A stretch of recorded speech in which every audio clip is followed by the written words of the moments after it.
Gazetar, të dashur qytetar, zhvilluam një takim të radhës me kryetarin e Lidhjes Demokratike të Kosovës, zotëri Lumir Abdixhikun. Takimi ishte i hapur, i sinqert, diskutuam për mundësitë dhe vështirësitë e konstituimit të institucioneve të legjislaturës së 11, meqense dje u bë betimi i 120 deputetëve që përfaqësojnë vullnetin e popullit të shprehur në zgjedhjet e parakohshme të 7 qershorit. Nuk kemi ende marrëveshje politike. Unë jam i bindur që përqëndrueshmëri përpara, që nënkupton edhe evitimin e zgjedhjeve të reja parlamentare, që padyshim, sikurse ato të mëhershme do të ishin të panevojshme, të paarsyeshme, e që besoj edhe të dëmshme për buxhetin e shtetit dhe për ekonominë e vendit, nuk është e mundur ndryshe përveç se pa marrëveshje për çështjen e zgjedhjes presidentit apo presidentes re.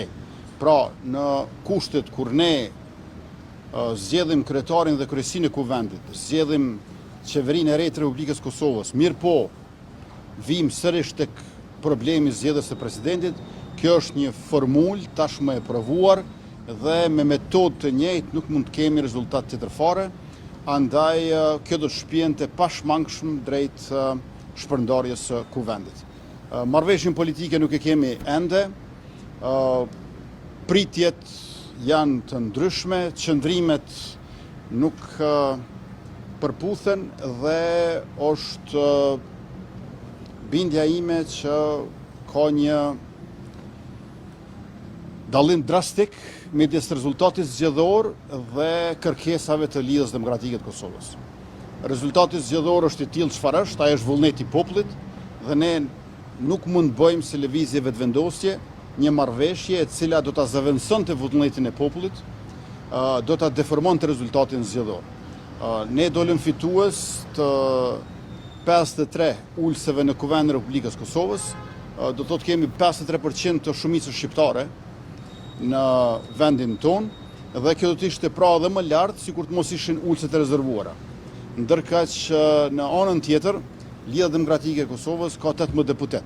Tash ne duhet ta reflektojmë në marrëveshje politike këtë raport të cilin e kemi të ulëseve në Kuvendin e Republikës, sepse ai është rezultati drejt për drejt i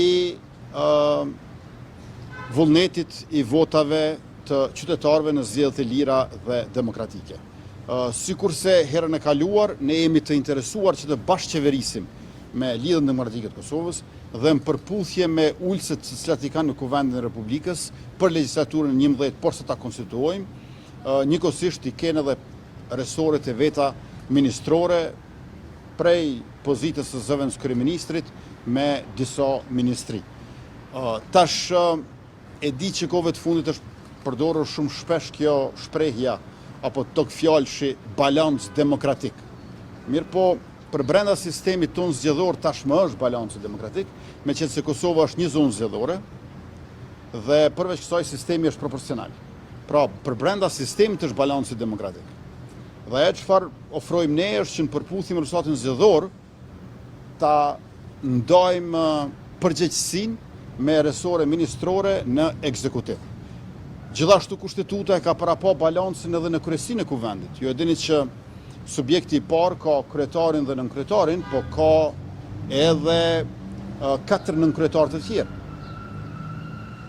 2 prej të cilëve janë prej partive më të mëdha opozitare shqiptare dhe të tjerët janë prej pakicave. Pra, balanci demokratik është për brenda vetë kushtetutshmërisë, për brenda vetë ligjshmërisë, për brenda vetë sistemit dhe procesit zgjedhor. Aty është balanci demokratik.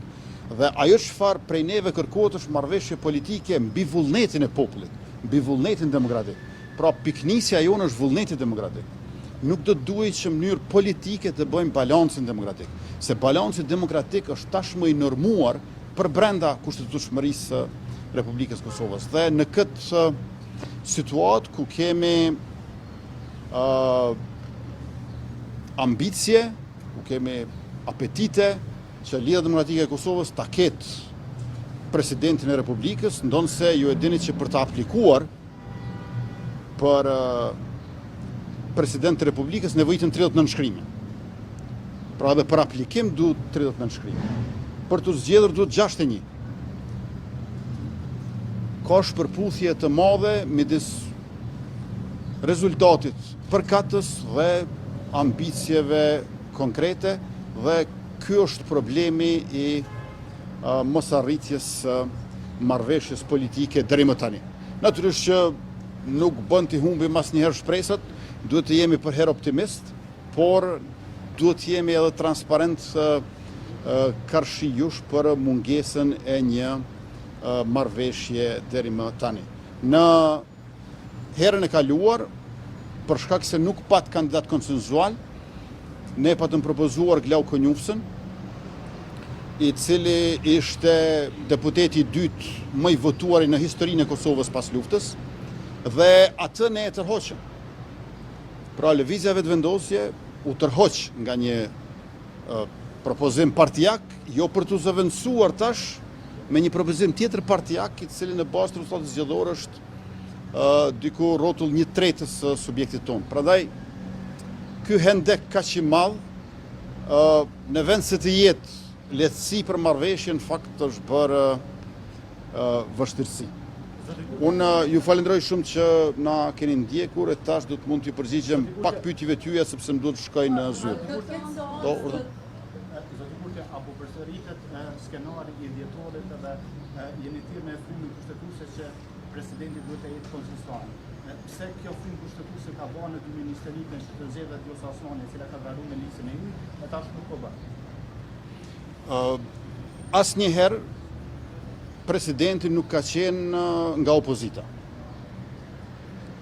Pra në atë kohë ne patëm garuar paraprakisht me zotimin që subjekti fitues, që masnej doli të ishte vetëvendosur siç edhe pritej, do ta ketë kryeministrin, po njëkohësisht që numri 2 në listën tonë do të bëhej presidente përkatësisht zonja Vjosa Osmani. Pra ne atëherë para zgjedhjeve patëm garuar asaj dhe ka qenë një situatë e periudhës së pandemisë e pazakonshme, por tash natyrisht që preferenca jone e parë është presidenti konsenzual.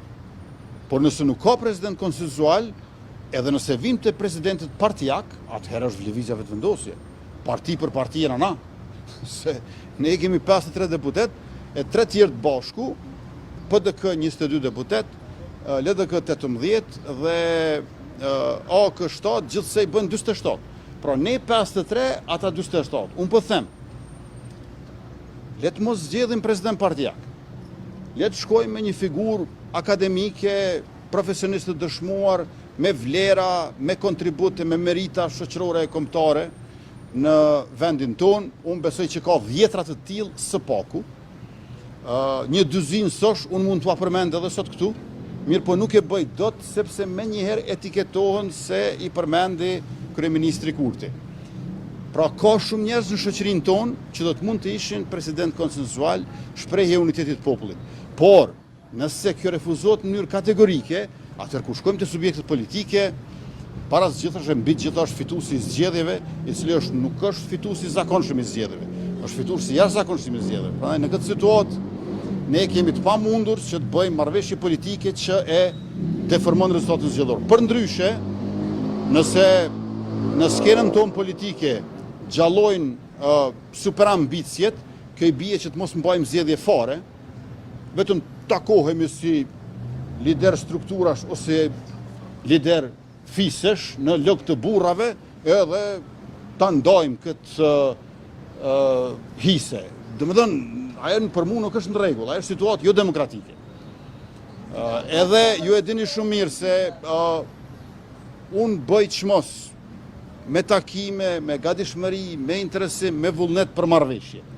Mirë po, nuk mund të lejojmë që ta shpërfytyrojmë rezultatin zgjedhor dhe nuk mund të vinë atë situatë që kush do të qoftë nga opozita të mendoj se me qenë se mund të përdoret ky çelësi shndruar në kleçk prej 80 deputetëve në bazë të një aktgjykimi të para 15 vjetëve, atëherë mund ta detyrojmë vetëvendosjen të vihet në pozitë thosë se nuk fitoj në zgjedhje.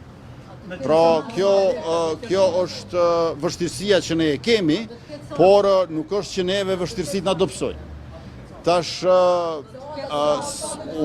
ju e dini që unë jam vetëm kryeministër në detyrë, nuk jam kryesues i seancës konstituive. Është shumë mirë që ka një seanca, më fal, a bën ta vazhdoj fjalin ose po mirë vetëm po a jap fjalën sërish veç ta përfundoj nëse bën. A bën? Faleminderit. Pra, a bën ta përfundoj. Se po s'ka nevojë, kuptoni se nuk besoni, unë ju dëgjoj deri në fund. Vetëm se mandej po ndërpritet rrjedha e mendimit, s'fitoni as ju as unë.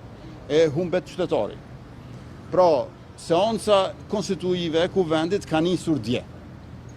Kur vazhdon vendos kryesuesi i seancës. Unë nuk jam takuar sot me kryesuesin e seancës dhe nuk e kam ndërmend takohem me kryesuesin e seancës, sepse kam shumë punë si kryeminist në detyrë. Ju e dini, përveç që duhet vinë bisedime me kryetarin e LDK-s Lumir Abdigjikun, e duhet të shkruaj letra me kryetarin e PDK-s Bedri Hamzën, sepse ai refuzon takohet me mua, kam shumë punë me të gjithë ministrat dhe me projektet që vazhdojnë, sepse shteti dhe qeveria nuk do t'ja di që t'i ke takime e letra zyrtare me krerët e opozitës, e aq më pak mund të merren me çështje juridike, procedurale që i përkasin kryesuesit së seancës. Pra, padyshim që në këto orë të pasditës do ta kuptoni a do thirret vazhdimi i seancës dhe kur. Në këto orë të mirë, urdhon edhe një herë. Po. Me që një kryetari partisë më të madhe, i keni mandat që të konstituar kuvendin, a keni emër nga lëvizja vendosje për kryetarin e parlamentit? A ka ndokush prej juve që i don zgjedhje të reja? Lëni të pyes edhe unë, më në fund një herë. Po, pyetja ime ishte shumë konkrete. Pyetja ime ishte shumë konkrete, nderuari gazetare. A ka ndokush prej juve që don zgjedhje të reja? Askush pra. Po, në emër qytetarëve flasin deputetët. Pra, asnjëri prej juve, siç u po, në emër të opozitës flasin deputetët të opozitës. Pra, asnjëri prej juve, këtu sot që jeni bashkë me mua, nuk jeni për zgjedhje të reja. Askush nuk i do zgjedhje të reja.